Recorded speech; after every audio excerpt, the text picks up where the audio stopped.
Embezzlement at City Hall. There you go. Santa Clarita employee, David Rivera, was accused of stealing more than $500,000 from the city. David, a 40-year-old assistant engineer, been employed at the city for a while as an 8-year employee, was accused of the theft of approximately $531,037 over the last 4 years. Rivera oversaw developer funds deposited as a part of permanent entitlement process.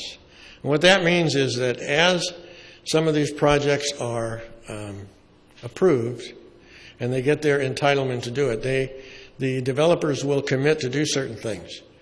And to ensure that they actually do it, they will deposit a fee in good faith to show that they're going to make that happen. And when it does happen, they can ask for the fee back.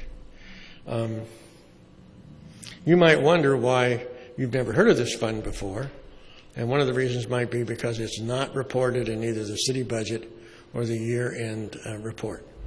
It's not a part of that because it doesn't get spent by revenue. So as you might imagine, city management is not happy. And Ken Striplin's quote, "Our community has a high level of trust for our city, and this action goes against everything our city has stood for." And his intent was to see that Mr. Rivera is prosecuted to the full extent of the law. Now, in the meantime, because of the way California law is, Rivera has been placed on administrative leave. That's the way the law works. And then his terminations proceeds when he's on administrative leave. And I know that is proceeding. Again, this was about a fund set aside to pay developers when additional work the city requires on some approved projects.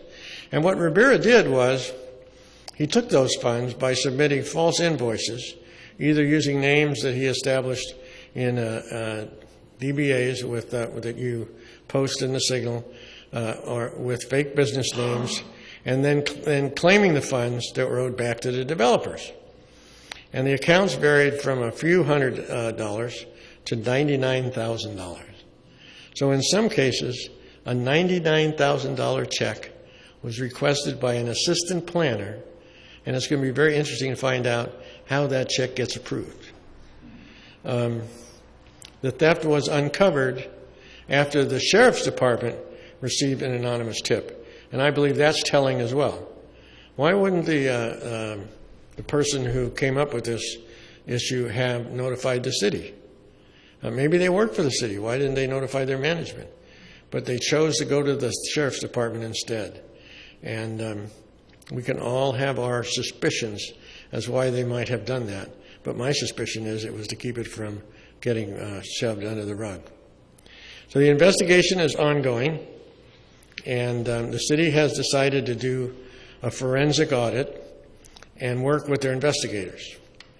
And so we will report back to you when the city has completed its investigation and releases additional information on what happened, what they're doing to fix it, whether there's any additional, whether this is similar to other things going on in the city, how this process works on other areas. I mean, there's a lot of this, and when I spoke to them, I said, I hope you're going to take this issue as a learning experience, and when you do that, you got to determine the root cause, and then implement the appropriate corrective action and mitigations. And they claim they're going to be open and honest in reporting the facts surrounding the case. So, and supposedly this is all going to come out within 2 weeks.